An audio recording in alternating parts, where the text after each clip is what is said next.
दोस्तों, बारिश का मौसम आ चुका है जिससे सब लोग बहुत खुश होते हैं। शुरुआती दिनों में सभी अपने व्हाट्सएप, इंस्टाग्राम पर स्टेटस और स्टोरियां शेयर करते हैं, पर कुछ दिन बाद जब बारिश रोजाना होने लगती है तो कीचड़ और नमी की उलझन सभी को परेशान भी करती है। भाई, रास्ते पर चलते समय भरी हुई सड़कें और कीचड़ से लबालब रास्ते पर चलना किसको ही पसंद होता है, जिस वजह से एक ना एक पॉइंट ऑफ टाइम के बाद सभी के मुंह से अंत में यही निकलता है कि यार ये बारिश आखिर खत्म कब होगी। मगर क्या आपने कभी सोचा है कि अगर बारिश होनी ही बंद हो जाए तो धरती का क्या हाल होगा? पूरी दुनिया में अगर कहीं पर एक बूंद भी पानी बरसना बंद हो जाए तो क्या इंसानियत उस माहौल को झेल कर इससे उबर पाएगी, या हमारा सबसे खूबसूरत ग्रह हमारे लिए सबसे खौफनाक जगह में बदल जाएगा?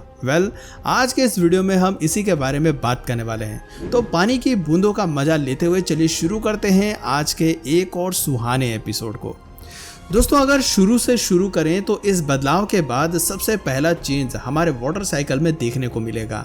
आप में से सभी लोग बचपन में ही पढ़ चुके होंगे कि समुद्र, ओशंस और नदियों में मौजूद पानी सूर्य से रिसीव होने वाली हीट की वजह से लगातार वाष्पित होता रहता है, जिस प्रोसेस को आसान भाषा में इवेपोरेशन के नाम से भी जाना जाता है। इवेपोरेट हो चुका यही पानी भाप के रूप में जब ऊपर जाता है तो नॉर्मल टेम्परेचर पर एक के बाद एक सभी भाप के हिस्से आपस में इकट्ठा होकर बादलों की संरचना करते हैं, जिसे साइंस के टर्म में कंडेंसेशन कहा जाता है। कंडेंस हो चुके यही बादल कुछ समय बाद अपने अंदर स्टोर किए गए पानी को धरती पर प्रेसिपिटेशन की प्रोसेस में भेजने लगते हैं, और बादलों से धरती पर आने वाला यही पानी बोलचाल की भाषा में बारिश का रूप लेता है। इस प्रोसेस से यहाँ पर अगर हम लोग बारिश को हटा दें तो भले ही धरती पर पानी आना बंद हो जाएगा, लेकिन सूर्य की रोशनी तो समुद्र में फिर भी पड़ती ही रहेगी, जिस वजह से वाटर बॉडीज में होने वाला इवेपोरेशन तो जारी ही रहेगा। दोस्तों, लुसेनिया अथॉरिटी ने एक बार अपनी वेबसाइट पर यह एस्टिमेशन शेयर किया था कि हर दिन धरती से करीब 1 ट्रिलियन टन पानी सूर्य की गर्मी के कारण इवेपोरेट होकर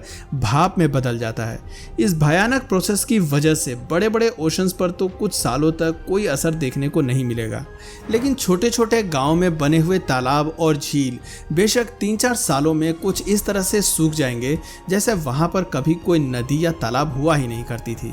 आगे की सिचुएशन बताने से पहले आपको इतिहास से थोड़ा रूबरू करवाते हैं। साल 1769 में जब भारत के कुछ हिस्सों में एक बूंद पानी भी नहीं बरसा था, खासकर बंगाल के इलाकों में, तब लगातार 2 मौसम की फसलों के बर्बाद होने की वजह से ऐसी भयानक भूखमरी छाई थी और ऐसा सूखा पड़ा था कि ग्रसित इलाकों की करीब 1/3 जनसंख्या सिर्फ और सिर्फ भूखमरी और प्यास से ही मर गई थी। ये हम लोग उस समय की बात कर रहे हैं जब पूरे भारत की जनसंख्या 16 करोड़ के करीब हुआ करती थी, और आज की डेट में सिर्फ पश्चिम बंगाल की ही जनसंख्या 10 करोड़ से ऊपर की है। ऐसे में आप समझ सकते हैं कि तब के मुकाबले आज की डेट में फूड और रिसोर्सेज का कंजम्पशन किस हद तक बढ़ चुका है। बस एक बार किसी सब्जी की फसल खराब हो जाए तो उसके दाम 100 किलो के करीब पहुंच जाते हैं, और आज की डेट में भारत की जितनी खुराक है इसमें कोई दो राय नहीं कि अगर लोगों ने अपने खाना पीने के बिहेवियर में कटौती नहीं करी और वेस्टेज कम नहीं करे तो स्टोर्ड और रिजर्व फूड 2 साल भी नहीं चल पाएगा।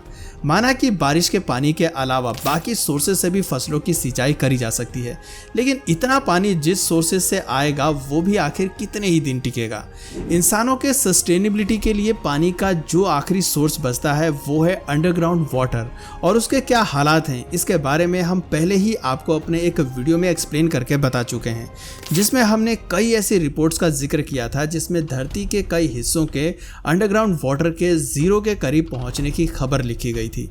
मान लेते हैं अगर जुलाई 2023 के बाद से बारिश होना बंद भी हो जाएगी तो जुलाई 2025 आते आते भारत की 70% नदियां सूख जाएंगी, जिसके बाद उन नदियों के इलाके बंजर जमीन में बदल जाएंगे। जंगल में आप जितने भी हरे भरे पेड़ देखते हैं उनके हरे भरे होने का बहुत बड़ा कारण ही ये है कि बारिश का पानी उनके अंदर नई ऊर्जा भर देता है। मगर 2 साल तक बिना बारिश के 30 से 40% जंगली पेड़ भी सूख कर टहनियों में बदलने लगेंगे और जानवर भी प्यास के मारे मौत के घाट उतरना शुरू हो जाएंगे।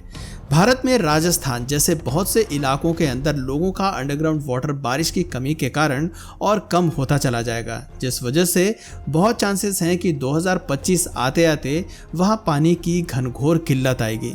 दुनिया भर के वैज्ञानिक इस समस्या को देखते हुए ऐसे प्रोजेक्ट्स पर काम करना चालू कर देंगे जिसकी मदद से समुद्र के खारे पानी को पीने लायक पानी में बदला जा सके। और यकीन मानिए, इस प्रोजेक्ट्स में इतना पैसा और टाइम खर्चा होने वाला है कि 2027 से पहले ऐसी टेक्नोलॉजी का एक्सेसिबल होना नामुमकिन माना जाए तो ज़्यादा बेहतर है। जुलाई 2026 आते आते हाइड्रो पावर प्लांट्स पानी की कमी के कारण बंद हो जाएंगे, जिससे मानवता की इलेक्ट्रिसिटी सप्लाई का सारा भार लिमिटेड रिसोर्सेज जैसे कोयले तक ही सीमित रह पाएगा। पानी और बिजली की इतनी कमी पड़ जाएगी कि बहुत सी ऐसी चीज़ें जिन्हें आप और हम डेली यूज़ करते हैं, जैसे शावर, एसी वगैरह, इवन हो सकता है कि वाटर पार्क्स को भी कई देशों की सरकारें बैन कर दें, क्योंकि इनसे न सिर्फ पानी की बहुत ज़्यादा बर्बादी होती है बल्कि बिजली लगती है सो अलग। रिसोर्सेज ढंग से इस्तेमाल किए जाएं, इसके लिए घर घर में पानी और बिजली के ऐसे मीटर्स भी इंस्टॉल करे जाएंगे जो एक लिमिट के बाद आपके घर की वाटर और इलेक्ट्रिसिटी सप्लाई काट देंगे ताकि उनका मिसयूज़ न किया जा सके। जुलाई 2027 आते आते धरती के लगभग सभी जंगल सूख चुके होंगे और पूरी पृथ्वी का अनाज खत्म होने की कगार पर आ चुका होगा। धरती के 90% ज़मीनी इलाके भूखमरी और सूखे की चपेट में आ चुके होंगे और बीते 4 सालों में होने वाली बर्बरता के कारण आधी से ज़्यादा जनसंख्या खत्म हो चुकी होगी।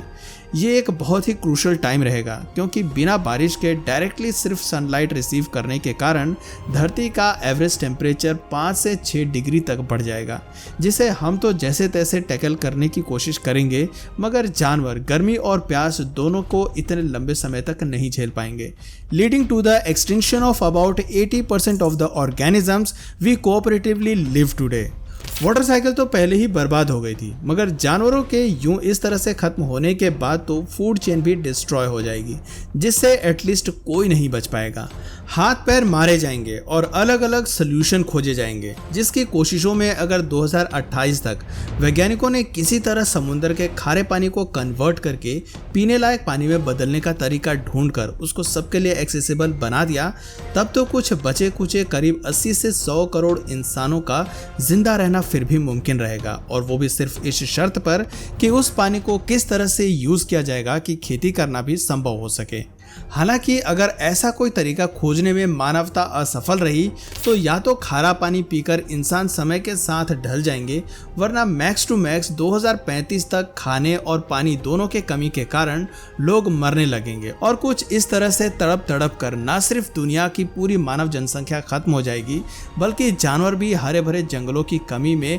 हमेशा हमेशा के लिए विलुप्त हो जाएंगे। इस धरती पर बचेंगे तो सिर्फ बैक्टीरिया और ऐसे माइक्रो ऑर्गेनिजम्स जो वापस से कई हजार करोड़ साल बाद जीवन की नई शुरुआत करेंगे, मगर बारिश के बिना वो भी कैसे संभव होगा ये तो भगवान ही जाने। तो दोस्तों, इस वीडियो से ना सिर्फ आप ये समझ गए होंगे कि बारिश और धरती का पानी मानवता और धरती पर मौजूद सभी जीवों के लिए कितना ज़रूरी है, बल्कि आपको ये भी जानने को मिला होगा कि जंगल किस तरह से हमारे इकोसिस्टम की जान बनकर रहते हैं। इन तीनों तत्वों के बिना किसी के पास चाहे दुनिया भर की संपत्ति ही क्यों ना हो, अगर ये तीनों चीज़ें नहीं हैं तो किसी का भी जिंदा रहना असंभव के बराबर होगा। इसलिए पैसे कमाएं और भरपूर कमाएं, लेकिन साथ में प्रकृति के अंदर भी अपना कंट्रीब्यूशन करना ना भूलें, क्योंकि पैसा खत्म हो जाएगा लेकिन आपके द्वारा किया गया योगदान आपकी अगली पीढ़ी तक चलता रहेगा।